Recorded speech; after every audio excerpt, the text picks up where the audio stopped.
Hey guys, I just wanted to jump on here today and take a few minutes to kind of wrap up the Nourish Your Way into November month.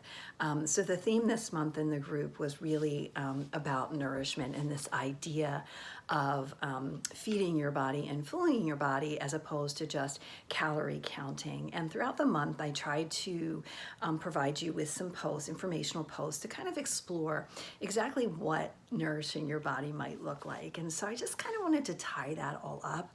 I also did a video earlier in the month where I talked a little bit about calorie counting and why I'm not the biggest fan of calorie counting. And I want to kind of build on that and kind of talk to you, okay, this is what I'm not a fan of, or what I'm not a fan of, and this is what I am a fan of. And throughout the month, I tried to, highlight some of the topics that I've talked about before in the group. One of the things that we talked about was this concept of set point. Set point really is the idea that there is, a set range that is predetermined, and that is a weight range that your body really fights to stay at. And so, if you don't remember this, or if you've never heard this before, hunger, satiety, and even our metabolism is under hormonal control. And what that means is that our body really has some options. And these were survival mechanisms. So it was in our best interest throughout, the time that we've been on this planet to be able to maintain the status quo, even as, what we had access to might have changed. There would be times of plenty and times of scarcity. So we've evolved with a lot of different mechanisms to really kind of protect us at times when food wasn't as available. Unfortunately, those same, systems that are in place to keep us from getting too thin are now helping not only to get us fat, but to keep us there. So this whole idea of set point is that your body really does, within a certain range, fight to stay there. And so the question we should be asking ourselves is not how we lose weight, but how we can change that set point. And there's, some debate about this, and there's different feelings out there. And I think there's a lot we still don't know, but the general consensus is some of the things that you can do to impact set point are things like eating better quality food, right? Timing also seems to come into play. So, having periods of fasting. So, I've talked before about increasing the overnight fast. One of the reasons I'm a big fan of increasing the overnight fast to 12 hours is that it appears that doing so may actually help with that set point. Exercise, proper sleep, those things also seem to impact set point. There's also some belief that when it comes to set point, that if you try to lose weight too quickly, or if you lose a large amount of weight at once, that you're going to trigger all those biological defense mechanisms. So there is some feeling that you should never lose more than 10% of your body weight at any one time. And then the feeling is, or the idea is, or the theory is that you really work then on maintaining that weight for a period of time. This will supposedly help you to reset things. Again, I think that there's a lot we don't understand, but if you look at what happens practically, things like plateaus. I mean, plateaus really may be that time when your body is trying to reset. And, if you've been on a weight loss journey and you're entering a plateau, what you may find is that one of the reasons you're plateauing is that your body's like, this isn't good. And it really is ramping up hunger, decreasing satiety, triggering us to seek out more food and the wrong types of foods.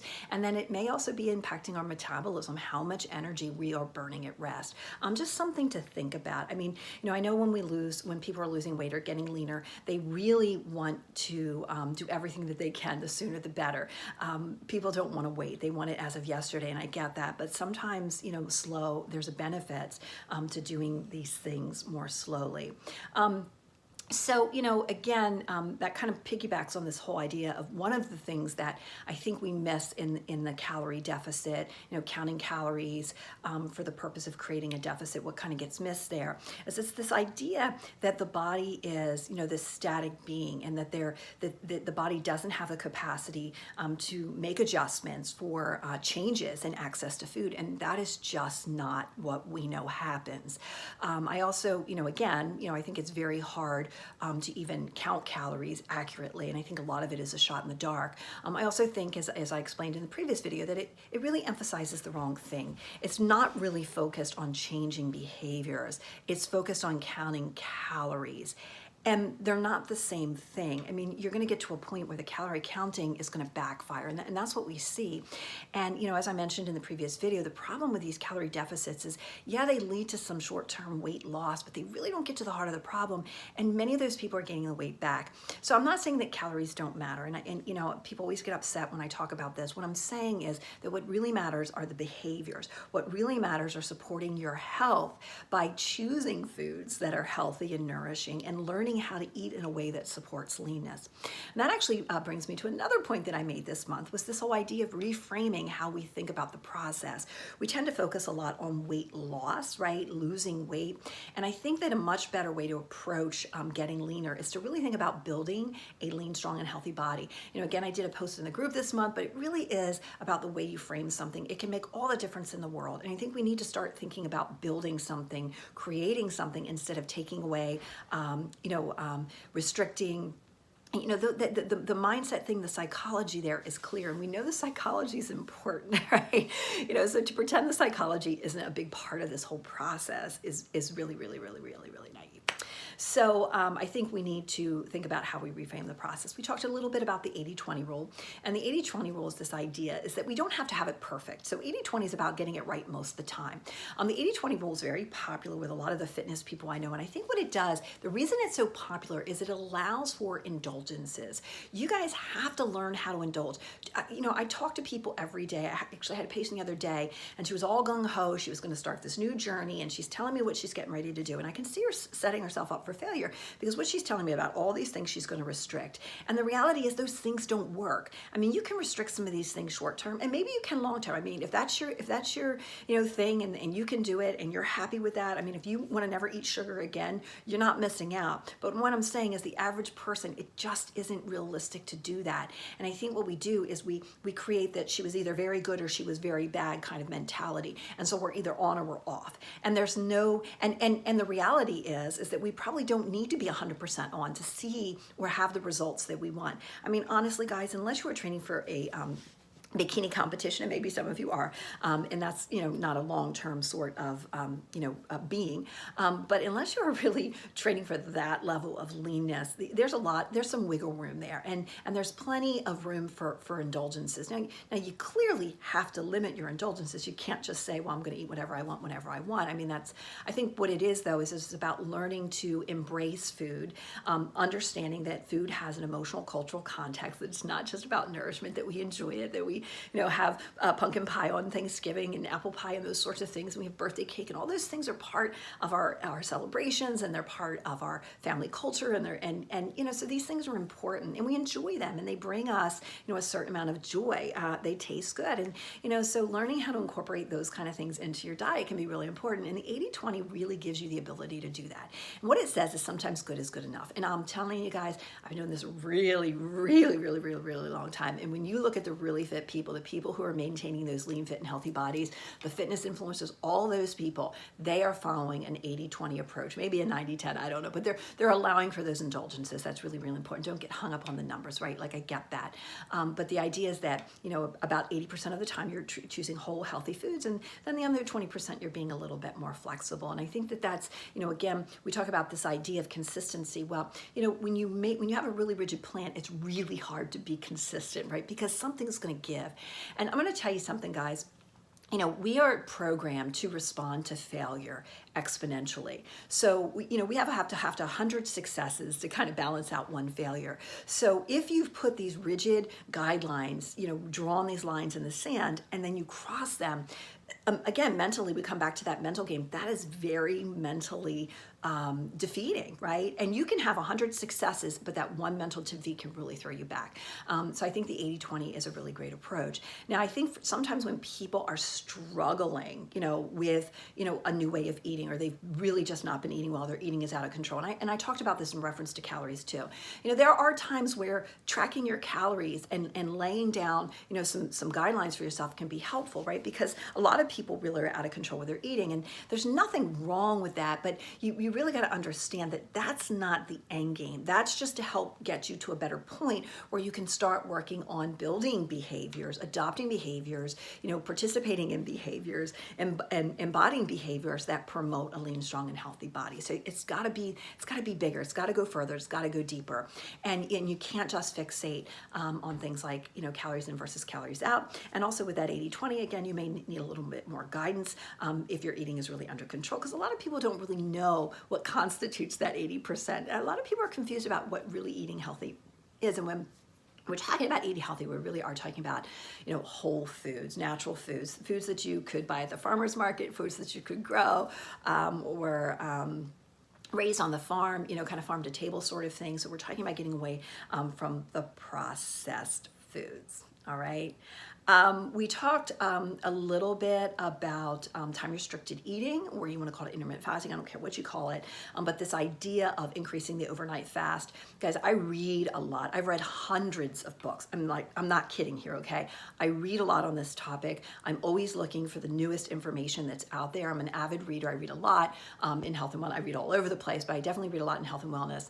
And this is something that came onto the radar several years ago, and it's something that I think has a really strong foundation in terms of it matches up with the science, right? And I think the whole idea of increasing the overnight fast to at least 12 hours or time-restricted eating, whether it be an increase of 12 hours, 14 hours, 16 hours, whatever, and I don't care if you call it intermittent fasting, it really doesn't matter. But the whole idea behind this is that, we are not designed to eat 24/7, okay? So if you understand what happens metabolically, okay? So when you're eating food, right, the food goes into the stomach is, the food is digested, glucose is released into the bloodstream, and that creates an insulin response. That is a normal, healthy response. That is how your body is supposed to respond when you eat, okay? And so what happens is your body either uses the glucose for energy, or it puts it somewhere for later use, and it might store it as glycogen, and that's in the muscle or the liver, or it might eventually store it as fat. But the idea is it's putting calories away for later when maybe we don't have access to calories. The problem is we are constantly eating. And we talk a lot about insulin, but we don't talk about glucagon, which is insulin's counterpart. And so what happens is when insulin is high, it depresses glucagon. Well, glucagon is actually the hormone that helps you to metabolize stored energy, things like fat and glycogen from the body. So if you're constantly eating and creating these surges of insulin, you're not releasing glucagon. The other thing is you're very likely over time, because you have these elevated levels of insulin in the bloodstream, what's going to happen is your body, like many drugs that you've been exposed to, if you're repeatedly exposed to them, what's going to happen is you kind of become less sensitive to them. And I think that's true of, even, drugs that are abused. I mean, the more you use, and alcohol, whatever, the more it takes to kind of get that caffeine, the more it takes to get that same impact or that same effect. And so I think that that's something that we have to be wary of, understanding that, we are not designed to eat 24/7. The other thing is gut health. Our gut needs a break, okay? There is very important maintenance that needs to happen in the gut overnight. And if we are eating 24/7, I guarantee you our gut is not able to do it. And I always think about this as a busy mom. If you're a busy mom, right, and you have something to get done, but every time you stop to do that thing is that you need to do, a kid walks through the door, right? Mom, I need this. Mom, I need that. And before you know it, the entire day has gone by. And guess what? You've never been able to do that thing it is you were supposed to do because you're constantly being distracted. And I kind of think about the gut like that there are these things that happen in the gut that your body needs to do regular maintenance. The gut is very important. On the other side of your gut sits 70-80% of your immune system. It's one of your primary exposures to the outside world, that if you are not giving your gut a chance to repair itself, then you open yourself up to things like leaky gut syndrome, right? And that is where you are having things, the permeable membrane, which is selectively permeable, right, to what's going through, doesn't work as well. And this is where you can be exposed to things that create, almost an autoimmune response, or at least an immune response. And so I think that we need to be conscious of this. And again, I just don't think that a lot of people realize that, right? It's not just about calories. But the other thing about creating, an eating window and having a fasting window is it does help to provide hard stops. Guys, I understand. It's one of the benefits, I think, of calorie counting is that it kind of provides a hard stop. Well, having that fasting window is also a way to create a hard stop. And I think those hard stops can be really important. And I think, again, a lot of the eating that we do at nighttime is really non-hungry eating. we eat out of boredom, we eat out of habit, we eat because it's there. The other thing is those calories that we're eating at night are not having a chance to be digested because all the hormonal changes that occur, with the sleep-wake cycle, it favors slower digestion. So you have all this food that's just sitting there that's not moving through the digestive system, which isn't good for the digestive system. And it also may lead to an increase in calorie absorption, right? So just something to think about.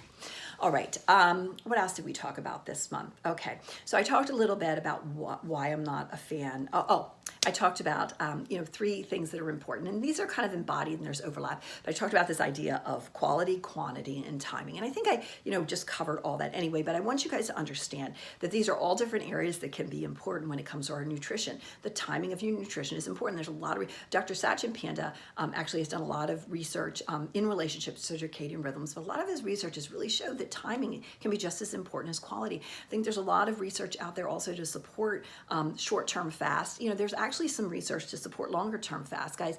I know you guys get caught up, with the fasting has kind of become trendy, but there are some benefits to fasting. And the way to think about fasting is a stressor. It's a way to stress your body, right, in a controlled way. What do you do when you exercise? I mean, we understand that if you want to get stronger, if you want to improve things, you stress your body in a controlled way. That's kind of what fasting does, right? It kind of challenges your body a little bit. And when we look at the response that your body has to those challenges, it is actually a positive response. But it's just like anything. You can over-exercise. You can push exercise too far to where it actually becomes detrimental.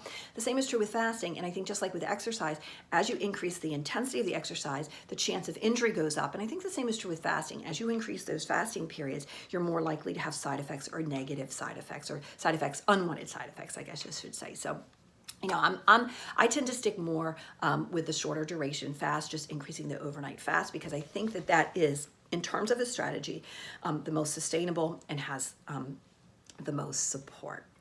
Okay, so I kind of wanted, I'm trying to think if we talked about sugar. That kind of ties into quality, right? We talked about, limiting added sugar and why it may be important to limit added sugar. Added sugars are different than natural sugars. People get this confused all the time, guys. They're not the same thing. And we know that the way your body treats the sugar in an orange is much different from the way your body treats sugar in high fructose corn syrup or table sugar or even honey. Those things that have been highly processed, you've kind of removed it from the packaging, and the packaging matters. And it's also the sheer volume and concentration of these added sugars is just like nothing we would have seen in nature. And so I think that when you're worried about sugar, what you really need to be doing is focusing on the added sugar. One of the benefits is when you start focusing on added sugar is, guess what else? You just stop eating less processed foods by default, right? So you just make better food choices. You make more and more food choices that are in that 80% as opposed to that 20%. Sugar's not evil. I mean, maybe it is. And again, sugar can stimulate the brain much the way that drugs can. Like heroin and some of these other drugs. I think some individuals are more sensitive to sugar and find that they have to take more of an abstinence approach, or they have to be stricter. Again, guys, I'm not here to preach to you about that. What I'm telling you is there's some recommendations out there. No more than 10% of your total calorie intake. If you're eating a 2,000 calorie diet, that's about 50 grams. The American Heart Association is a little bit more stringent. I think for women it was about 25 grams, and for men 35 grams. Much stricter, much less. When you think about how easy it is to get 25 grams of added sugar in your day without trying, I mean, it's very, very easy to do. But it is really important, and there's a lot of negative health consequences associated with high sugar diets, from development of insulin resistance over time, to obesity, to chronic systemic inflammation, to accelerated aging, to increases in appetite. Our bodies are hardwired to respond to sugar. So when you get that sugar hit, it's a dopamine, rush, and that feels good. It's very similar to what happens with drugs. So I mean, I really do think when you're talking about nourishment in today's food system, you really have to pay attention to sugar. Okay, so finally, I wanted to kind of wrap this up, and I actually did a video previously in the group. I actually have a whole unit in the group titled Building a Lean, Strong, and Healthy Body. And basically what this all comes down to is some of the behaviors that I talk about this month. I actually suggest these behaviors, and I hope you understand better why I suggest these behaviors, but I kind of want to summarize it. One of the things that I do is recommend people start focusing on paying attention to added sugars. Now, I'm not saying you have to limit them right away. I think you just need to build an awareness around your added sugars. I think at some point it's helpful to lay down some limits. Now, if you're eating 100, 120, 200 grams of added sugar a day, you may not want to go cold turkey. You may just want to look at ways that you can decrease, right? So it's always about small steps. Our body responds much better to those small changes usually. Now, everybody's different, but I mean, over time. I tend to follow, I kind of have what I call a sugar allowance. So I allow myself a certain amount of sugar a day, and then I don't worry so much, that if I want that cookie, I eat that cookie. If I want that piece of cake, I can eat that piece of cake. And the idea is, as long as I stay within my allowance, maybe one day I go over, and maybe one day I stay under, but it really just gives me some accountability around how much sugar I'm eating, because there is so much sugar and it is such a problem. So that's one thing I recommend. The other thing I recommend is increasing your overnight fast for at least 12 hours. I recommend that because there are lots of benefits to giving your gut a break.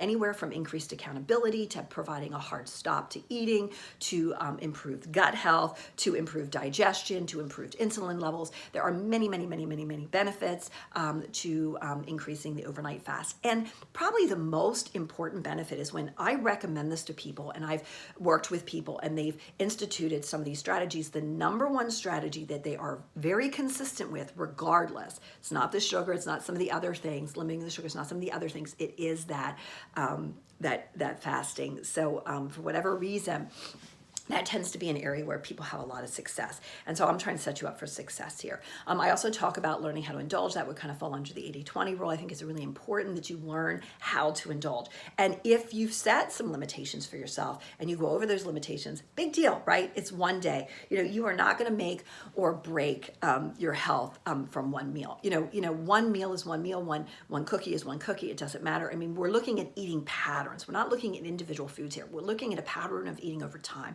because that's really going to make the difference. That's where you need to build the consistency. You've got to be making good choices most of the time. And again, I'm going to tell you over and over again, good is good enough. It's called decreasing rate of return. This applies to so many things in life. It applies to exercise, and I would argue that it also applies to diet. You reach a point, it's the initial change, you get a lot of benefit for that change, and then as you continue to improve, you're still seeing benefit, but you're seeing it at a decreasing rate of return, right? And then there gets to a point where it may become detrimental. And I think when you get into these really restrictive diets, yes, there's some benefits, but there's some detrimental side effects, right?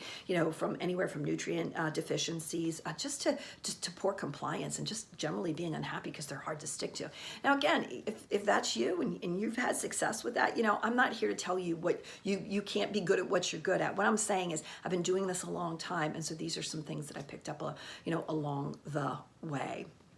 I also did talk in the group this month about fiber. I always tell people, if you want to count something, start counting fiber. And that kind of goes along with another recommendation that I have, is eating on average anywhere from, sometimes I say 5 to 7, sometimes 7 to 8. I mean, if you're really ambitious, I would go up to 7 to 8. But if you're getting 5 to 7 servings of fruits and veggies a day, you're probably doing a pretty good job, and you're probably doing better than most people. Fruits are filled with very potent plant chemicals that really have a medicinal effect.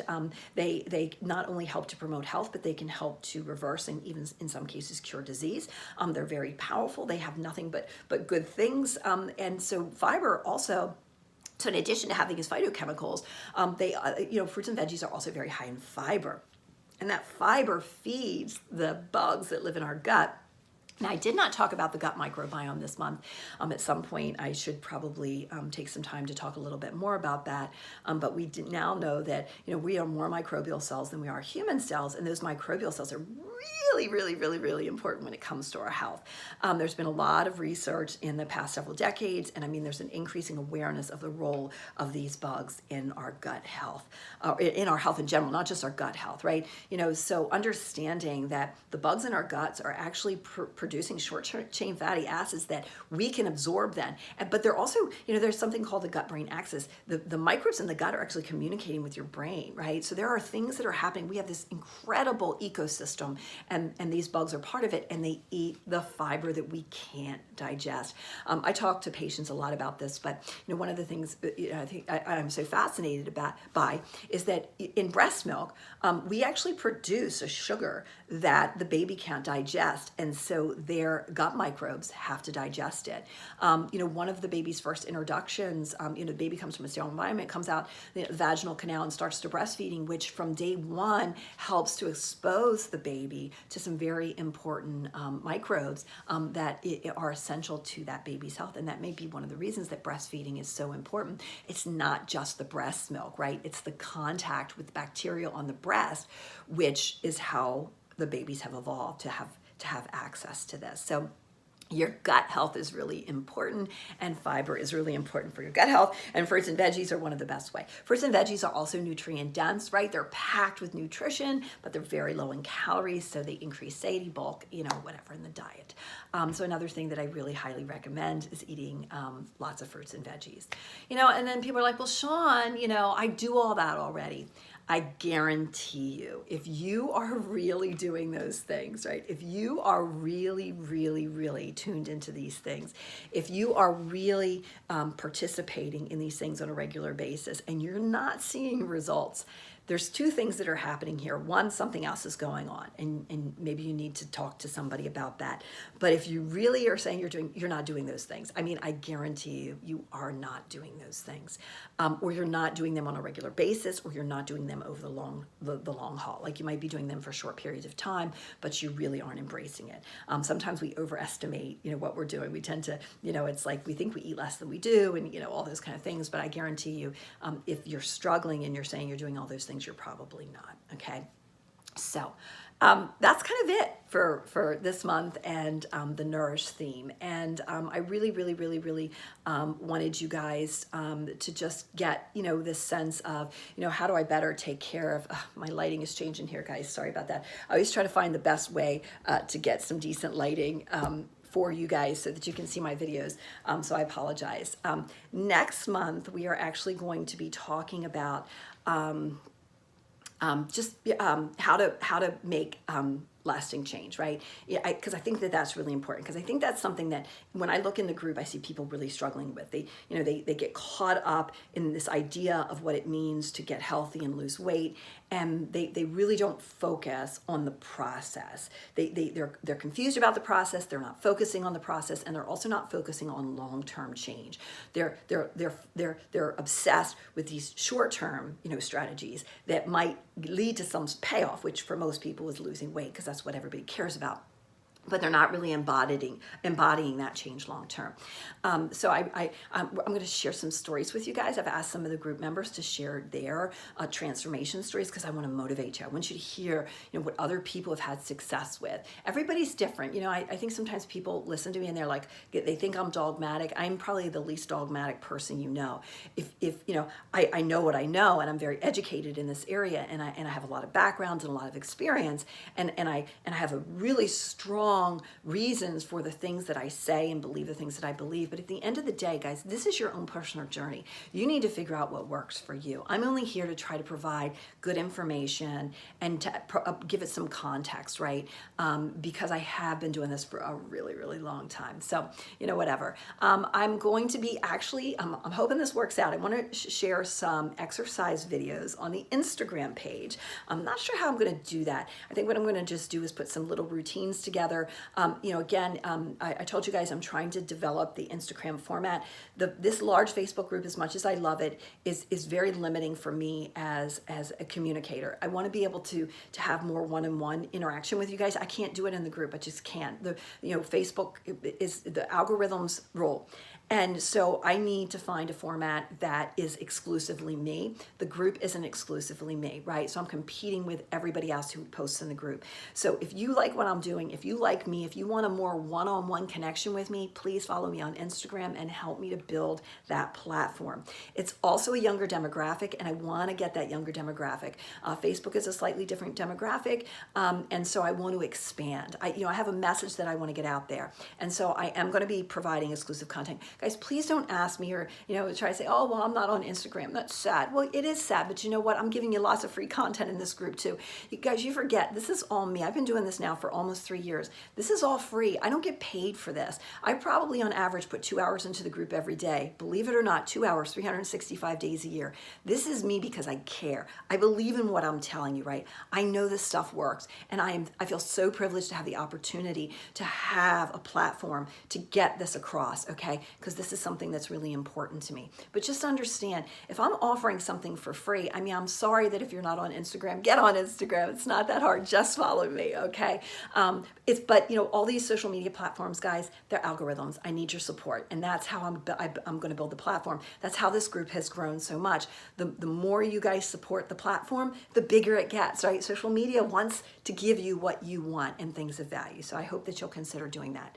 I'll also be just talking a little bit about mindset and motivation, and really we're just all things that I think are important and that come up, and just to give you guys some ongoing content. Remember, all of my content is going to be under feature posts in the groups. I will also do sister posts on Instagram. Instagram has some limitations for how much information, so there's still going to be things in the group that you can't get on Instagram and vice versa. Last thing I wanted to talk about is I am offering a strategy coaching session. I don't care what you call it. If you want to talk to a nutritionist, physical therapist, somebody who has over 30 plus years in the wellness and fitness industry, who's an expert in this field, who has worked with thousands of people, with lots of different health problems, because I am a clinician. If you have questions, if you're struggling, or maybe you just want to up your game, this is your chance to work with me. I don't do one-on-ones anymore. I just don't have the time. Guys, I'm a busy mother of 4. I'm a full-time clinician. I'm doing this group. I have all these things that I'm doing. So I just don't really have that sort of time. But I'd love to talk to you. And so and as a way to build the Instagram page, what I am doing between October 18th and November 5th, this is what's happening. If you follow me on Instagram and you leave a heart emoji in the comment section of any post posted, you can comment multiple times. You'll get multiple entries. I am going to choose one person, and we are going to do a strategy session via Zoom. And I'm going to promise you guys, I give, right? That's what I do. And so, I'm out there to help you, and I'm going to do whatever I can to really help you come up with a strategy, based on our conversations. And again, it doesn't necessarily even have to be, maybe you're an athlete and you're looking at a way to improve some aspect of athletic performance. Maybe you just want to take your nutrition to the next level. Maybe you're struggling with an injury. Those all fall under my area of expertise, and I'd love to talk to you about those things. But again, I'm really trying to push this Instagram page. For those of you who have already followed me there, I so appreciate your support. When I first started building this Facebook group, it was 40 people, guys, 40 people.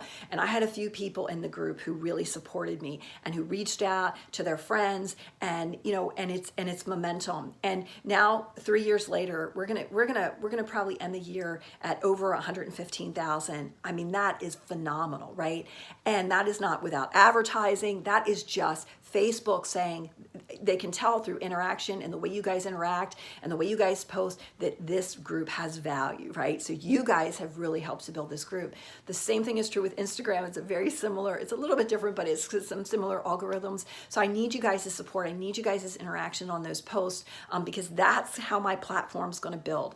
I want to be able to keep doing this. I want to be able to keep helping people. And the more you guys interact with me, the more you guys interact with the social media, the more you guys participate, the more power that gives the platform, okay? And so if you like what I'm doing here, if you believe in what I'm doing here, that's the way that you can show support. All right, guys, went over, always make these videos much longer than I intended to. I hope you have a great day.